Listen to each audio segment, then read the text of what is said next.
Iya, di mana kita sering melihat ini? Pasar. Iya, di pajak ya. Ketika kita ikut mama kita ke pajak, kita nengok ini. Tertarik untuk membeli ini? Iya. Iya. Kalau secara spesifik, apa yang bisa kalian gambarkan dari bentuk tahanan daripada si pedagang ini?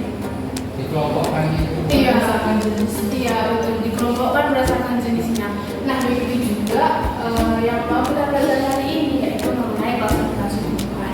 Nah, pengklasifikasian ini tujuannya itu adalah untuk mengelompokkan si tumbuhan ini dalam satu spesies ataupun golongannya, sehingga kita lebih mudah untuk mempelajari dan memahaminya. Nah, seperti ini, kalau misalnya kita membeli tapi dia kayak pernah ke pasar Monja,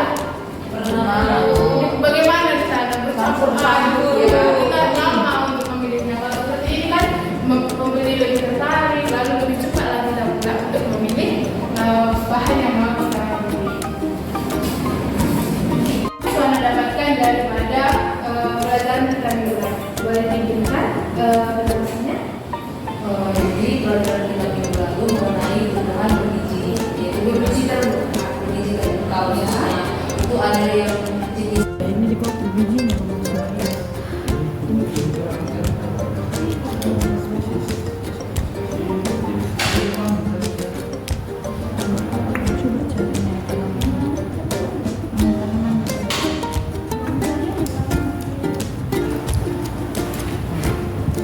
Itu udah pakai apa?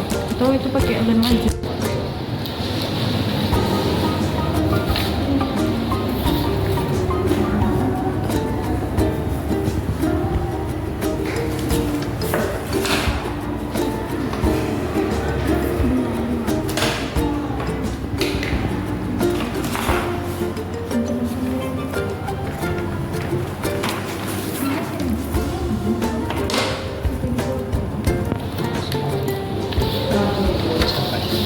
Menjelaskan nomor satu diperhatikan.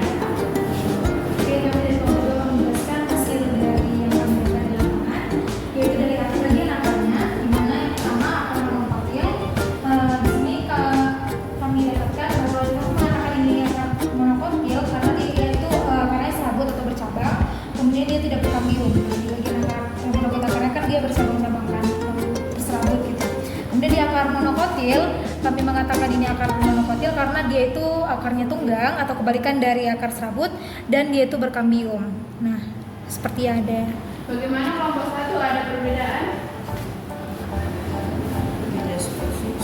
Oh, beda spesies tapi ciri-cirinya sama. Ya, baik. Lanjut ke belakang. Di sini saya akan menunjukkan presentasi dari Tiara. Ini saya menunjukkan batang dari monokotil dan dikotil. Kami katakan ini monokotil karena dia itu bersifat herba dan dimana kalau sifat herba ini tidak berkambium yang membuat teksturnya kadang seperti lembek itu kalau kita sentuh. Kemudian ada dikotil, di sini dia itu bersifat perdu atau berkayu. Nah, dimana pastinya dia itu berkambium sehingga membentukkan suatu tekstur atau fondasi yang keras bagi si batang dikotil itu sendiri. Bagaimana kelompok satu ada perbedaan dari penjelasan mereka? Beda spesies tadi. Ya. Lanjut ke daun. Nah, saya lanjutkan ke daun.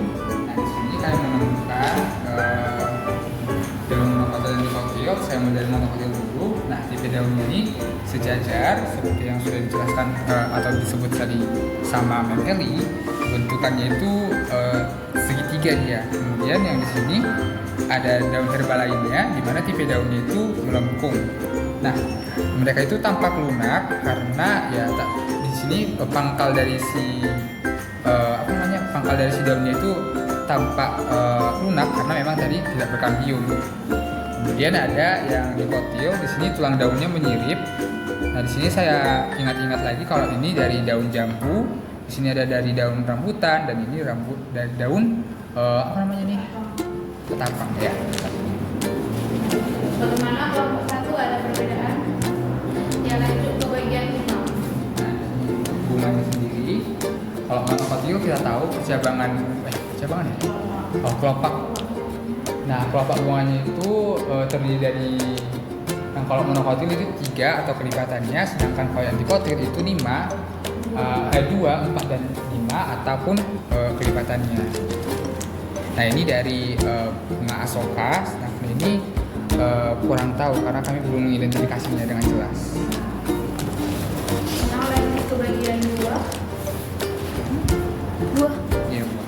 Oke, di sini yang kami dapatkan di mana buah dikotil itu dari contohnya buah rambutan di mana dia tuh bijinya berkeping 2, dia berkeping 2. Kemudian yang monokotil dia itu dari buah pinang, dia itu berkeping 1. Nah, bagian bijinya di sini ada biji monokotil, contohnya itu biji beras merah di mana dia tuh berkeping 1 dan yang dikotil berkeping 2 dari biji cabai. Mungkin Mas. Nah, bagaimana untuk kelompok 1, apakah sesuai dengan penjelasan kelompok kedua? Ya, sesuai berikan akses kepada kelompok 2.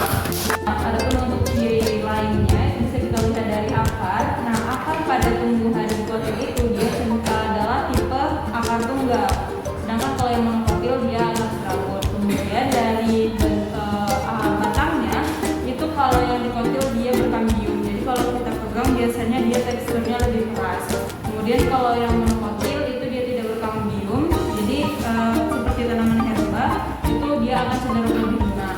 Kemudian untuk daunnya, kalau untuk yang dikotil itu dia menyirit, sedangkan kalau yang monokotil dia biasanya sejajar. Makna yang kalian dapatkan dari model pembelajaran pada hari ini. Ya, pada Iban, apakah ada perubahan pada proses pembelajaran hari ini? Saya Bu,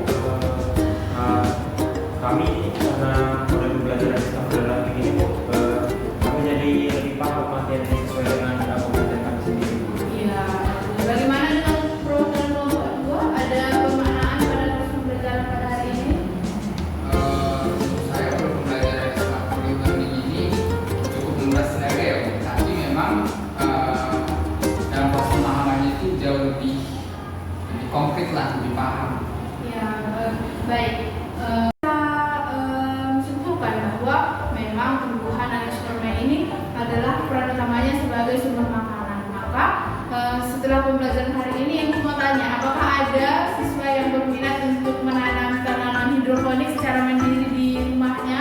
Ada Bu. Ya, tentu saja ada ya, karena kita itu harus mengurangi pengonsumsian buah-buahan atau bahan makanan yang terindikasi adanya disinfektan. Maka setelah mempelajari materi anisperma ini, Ibu harapkan murid-murid sekalian bisalah untuk membuat kreasi dan kreativitas di rumah sendiri dengan cara menanam bahan baku di halaman rumah ataupun di belakang rumahnya. Demikian pembelajaran kita pada hari ini. Untuk minggu depan, Ibu akan informasikan apa pelajaran kita di grup, nanti dibaca dulu ya. Terima kasih. Baik, di sini kami dari kelompok 1 akan mempresentasikan hasil kami. Nah, di sini sesuai dengan judul itu ada tumbuhan monokotil dan dikotil. Nah, di sini saya akan menjelaskan pada bagian akar, di mana perbedaannya itu bisa kita lihat sekilas.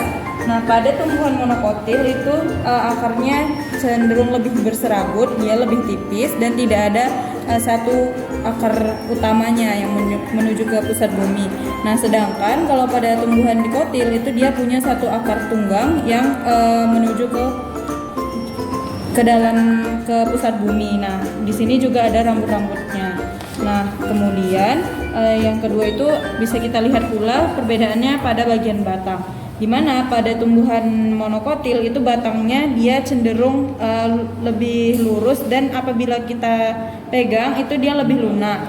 Nah, sedangkan yang dikotil itu dia umumnya lebih keras dan biasanya dia punya beberapa cabang. Nah, di sini ada bekas dari percabangannya itu. Selanjutnya Bagian daun.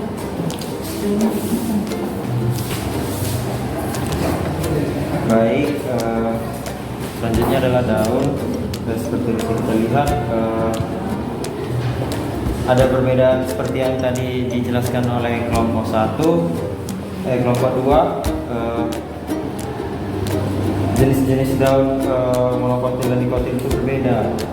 seperti bisa kita lihat dari bentuk dan teksturnya.